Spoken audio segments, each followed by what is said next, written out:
New Delhi station থেকে বেরিয়ে আমরা একটা ছোট্ট হোটেল নিয়ে নিয়েছিলাম খানিকক্ষণ থাকবো বলে। তারপরে দুপুরের খাবার খেতে ঢুকলাম এক পাঞ্জাবি ধাবায়। আমাদের খাবার এখনো আসেনি, কিন্তু খাবারের আয়োজন শুরু হয়ে গেছে, থালা প্লেট বেড়ে গেছে, সবাই একসঙ্গে খেতে বসছি। একসঙ্গে খেতে বসার মজাই আলাদা, ফ্যামিলি ট্যুরের তো এটাই মজা। একসঙ্গে খাওয়া, একসঙ্গে ঘোরা, একসঙ্গে আনন্দ করা, সুখ দুঃখ একসঙ্গে ভাগ করে নেওয়া। পেঁয়াজটা খুবই ভালো। হ্যাঁ, আর সবুজ চাটনিটা উফ, দারুণ, মনে হচ্ছে পেঁয়াজ আর চাটনি খেয়ে যায়। হ্যাঁ হ্যাঁ হ্যাঁ, ওই চলে গেল আর চলে গেল। হ্যাঁ, খিদে এমন পেয়েছে, বেলা 2টো বাজে, আমরা পেঁয়াজ আর চাটনি খেয়ে যাচ্ছি। আমার তো পেঁয়াজ শেষ। আর এক কাজ করি, এইটাই চলে যায়। একদিন তো ভালো, খানিকটা ওয়েট লস করে ফেললাম পেঁয়াজটা। হ্যাঁ, ও এই দেরি করছে মানে হচ্ছে ওরা তৈরি করে দিচ্ছে, এমন নয় যে প্রিপেয়ার্ড জিনিস দিচ্ছে। হ্যাঁ, কিন্তু সবসময় চালু হোটেলে খেতে হয়। চালু হোটেলে খেতে হয়। এটা দাদার থেকে শেখা। চালু মানে বুদ্ধিমান হোটেল। না, রানিং হোটেলে খেতে আচ্ছা, হয়। রানিং হোটেল মানে যেটা চলবে। ছুটছে, হোটেলটাই ছুটছে, সবসময় দেখা যাচ্ছে লোক আসছে যাচ্ছে আসছে সেটা যাচ্ছে, বাসি হোটেল খারাপ। কোনো সিন নেই। কারণ লোকে যাবে। ওফ, আমাদের অর্ডার হয়েছিল চিকেন ভর্তা আর তন্দুরি রুটি, পেঁয়াজ লঙ্কা দিয়ে একসাথে খাওয়া। কিরকম? মিক্স ভেজ আছে, মিক্স ভেজও আছে, ভেজও আছে, ভেজ আর নন ভেজ একসাথে আমরা বসে পড়েছি। আমি দাদা কেমন লাগছে? অসাধারণ, মানে ফাটাফাটি ফাটাফাটি, দারুণ দারুণ দারুণ খেতে। এই যে টেস্টে রান্নাটা হয়েছে, এই যে চিকেন ভর্তা, চিকেন ভর্তা নিল 790 টাকা একটা প্লেট, মোটামুটি 6-7 জনের হয়ে যাচ্ছে। তন্দুরি রুটিগুলো প্রায় 15 টাকা করে, আর মিক্স ভেজ একটা কড়াই নিয়েছি আমরা, সবাই মিলে দারুণ রান্না, দারুণ খাবার হচ্ছে, তাই তো বোন? আর টেস্টটা কিন্তু দারুণ ভালো ছিল। খুব ভালো ভাইয়া, বহুত বড়িয়া খাবার। খাওয়া দাওয়ার পরে একটু হালকা বিশ্রাম করে নিয়ে ঠিক করলাম দিল্লির হরে কৃষ্ণ টেম্পল দেখতে যাব। বেরিয়ে পড়লাম সবাই মিলে হরে কৃষ্ণ টেম্পল দেখতে। আমরা যাব হচ্ছে লোকাল মেট্রো স্টেশন, সেখান থেকে যাব হচ্ছে ইস্কন মন্দির। এই এখন আমাদের একটা গ্রুপ চলে গেছে, আর একটা গ্রুপ বাকি আছে। নিউ দিল্লি মেট্রো স্টেশন থেকে আমরা মেট্রো ধরলাম, যাব ইয়েলো লাইন দিয়ে। আমাদের 9 জনের টিম, আমরা এখান থেকে হসকস যাব, হসকস থেকে আবার পার্পেল লাইন ধরে যাব হচ্ছে কালকাজি মন্দির, সেখানে নেমে হচ্ছে লোটাস টেম্পল। আমরা সবাই মিলে কালকাজি মেট্রো স্টেশনে নামলাম, এখান থেকে আমরা হরেকৃষ্ণ টেম্পল বা ইস্কন টেম্পল যাব। দিল্লির কালকাজি মেট্রো স্টেশনটি ভারী সুন্দর, প্রচুর গাছ, কাঠচাপা ইত্যাদিতে ভরা। স্টেশন থেকে বেরিয়েই একটি বিরাট প্রাঙ্গণ, তার ডান দিকে পবিত্র লোটাস টেম্পল এবং সোজা এগিয়ে গেলে শ্রী হরে কৃষ্ণ টেম্পল, যাকে আমরা ইস্কন টেম্পল বলেও জানি। মন্দিরে ঢোকার মুখে ছোট্ট একটি বোন মাথায় বৈষ্ণব তিলক কেটে দিল।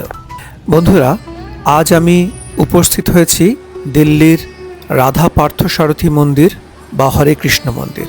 নয়াদিল্লির হৃদয়ে অবস্থিত ইস্কন টেম্পল শুধু একটি মন্দির নয়, এটি আধুনিক ভারতের অন্যতম বৃহৎ আধ্যাত্মিক ও সাংস্কৃতিক কেন্দ্র। 1998 সালে প্রতিষ্ঠিত এই মন্দির বিশ্বব্যাপী হরে কৃষ্ণ আন্দোলনের ধারক ও বাহক, যার সূচনা করেছিলেন A.C. ভক্তি বেদান্ত স্বামী প্রভুপাদা। এই মন্দিরের বিশেষত্ব হল এখানে প্রাচীন বৈদিক জ্ঞানকে আধুনিক প্রযুক্তির মাধ্যমে সাধারণ মানুষের কাছে পৌঁছে দেওয়া হয়। গীতা শিক্ষা, নিরামিষ জীবনযাপন, সমাজসেবা, অন্নদান এবং যুব সমাজের নৈতিক উন্নয়নের জন্য ইস্কনের অবদান অত্যন্ত গুরুত্বপূর্ণ। আধ্যাত্মিক দৃষ্টিতে এই মন্দির শ্রীকৃষ্ণ ভক্তির এক জীবন্ত কেন্দ্র, যেখানে প্রতিদিন ধ্বনিত হয় হরে কৃষ্ণ মন্ত্র। ভক্তদের বিশ্বাস, এই নাম সংকীর্তন মানুষের মনকে শান্ত করে এবং ঈশ্বরের সঙ্গে আধ্যাত্মিক যোগসূত্র স্থাপন করে।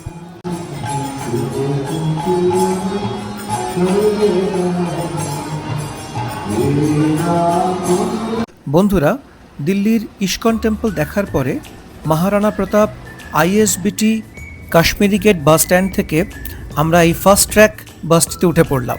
আজ কিন্তু হোল নাইট জার্নি, যাব NH9 ধরে কুমায়ুন হিমালয়ের প্রবেশদ্বারে। টোটাল জার্নি অ্যারাউন্ড 300 কিলোমিটার, আর লাগবে 6 থেকে 6.5 ঘন্টা। আমরা চলেছি গাজিয়াবাদ, হাপুর, গড়রৌলা মুরাদাবাদ, রামপুর, রুদ্রপুর হয়ে হলদবানি।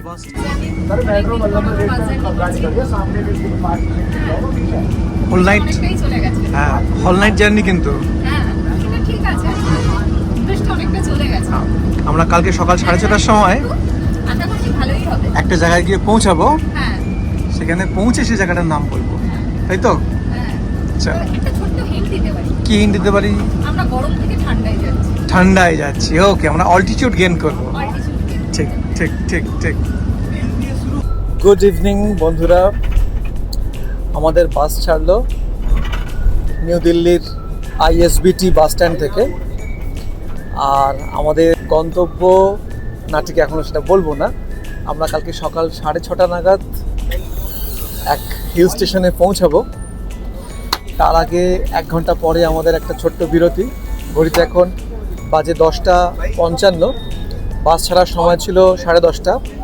We are running late. 1 ঘন্টা পরে এক জায়গায় সামান্য খাবার বিরতি হবে, সেইখানে নেমে আমরা আরেকবার আপনাদের সাথে কথা বলব। গুড ইভিনিং বন্ধুরা, আমরা চলেছি দিল্লি থেকে বেরিয়েছি এবং আমাদের আজকে রাত্রের জার্নি প্রায় 310 থেকে 330 কিলোমিটার আমরা ট্রাভেল করব। এই হচ্ছে আমাদের বাস ফার্স্ট ট্র্যাকের। আর দিল্লির ব্যস্ততা কাটিয়ে পেছনে ফেলে আমরা ধীরে ধীরে এগিয়ে চলেছি এক হিমালয়ের কোলে, এক উপত্যকায়, যেখানে প্রচুর এক্সপিরিয়েন্স, প্রচুর নাম না জানা অভিজ্ঞতা, পাহাড়ি নদী, জলোচ্ছ্বাস, আঁকাবাঁকা পাকদণ্ডী পথ, সমস্ত কিছু আমাদের জন্য অপেক্ষা করছে। আর আমরা সঙ্গে থাকবো আমাদের পুরো ফ্যামিলি নিয়ে। আর সেই ট্যুরে আপনারাই হবেন আমাদের উৎসাহ, এবং আমাদের অঙ্গীকার থাকবে আপনাদের সঙ্গে কোয়ালিটি টাইম স্পেন্ড করা। যদি আমার চ্যানেলটি ভালো লেগে থাকে তাহলে লাইক, শেয়ার এবং কমেন্ট করতে ভুলবেন না। আরে সাবাস, আমাদের ডিনার এসে গেছে। থালি, আরে সাবাস, এই থালিটা আমাদের পড়ছে 330 টাকা করে আসলি ধাবাতে। কি রয়েছে? 2টো করে বাটার, হ্যাঁ আসলি শিবা ধাবা। আর এখানে রয়েছে 2টো করে বাটার নান, খানিকটা চাवल, ভাত, দই, ডাল মাখানি, পনির মশালা, দারুণ দারুণ। আবার ইডলিও রয়েছে। আচ্ছা, ইডলি তোমাদের জন্য নাকি? ইডলি তোমাদের জন্য। খাওয়া শুরু করছিস দারুণ, ফাটাফাটি ডাল। ঠিক আছে, আমিও শুরু করি খাবার। প্রচণ্ড খিদে পেয়েছি, রাত্রি অনেকটাই হয়ে গেছে এখন। খাবার থালিতে ছিল ডাল মাখানি, ওফ দারুণ খেতে, ফ্যান্টাস্টিক। তারপরে পনির বাটার মশালা, দেখি কীরকম খেতে, এটা অসাধারণ। আর একটু চাটনি ছিল, বাহ দারুণ, এটাও সুন্দর। আর একটু রায়তা মতো আছে, রায়তাটাও খুব সুন্দর। একদম বলতে হবে যে আসলি ধাবা রক্স। কীভাবে খেয়েছি দেখুন, খিদে যেমন পেয়েছিল চেটে ফুটে খেয়েছি। রবীন্দ্রনাথের ভাষায় পিঁপড়া কাঁদিয়া যায় পাতে। দিল্লির ISBT বাস স্ট্যান্ড থেকে বেরিয়ে 1 ঘন্টা যদি আমরা NH9 ধরে ড্রাইভ করি তাহলে আমরা এই আসলি শিবা ধাবাতে পৌঁছাবো। ধাবাটি অত্যন্ত সুদৃশ্য এবং হাইজেনিক, এবং এখানে খাবার দাবার আমাদের অত্যন্ত ভালো লেগেছে। আপনারা যদি এই রাস্তায় ট্রাভেল করেন তাহলে এই ধাবার খাবার খেয়ে দেখতে পারেন, আমাদের রেকমেন্ডেশন রইল, খুব সুন্দর। বন্ধুরা, আমরা আগামীকাল পৌঁছাতে চলেছি কুমায়ুন হিমালয়ের পার্বত্য উপত্যকায় আমাদের হিমালয় ফ্যামিলি এক্সপিডিশনে। যদি আমার চ্যানেলটিকে ভালো লেগে থাকে তাহলে লাইক, শেয়ার এবং সাবস্ক্রাইব করতে ভুলবেন না। বেল আইকনে ক্লিক করলে ভিডিও নোটিফিকেশন আপনারা সর্বাগ্রে পাবেন। নমস্কার।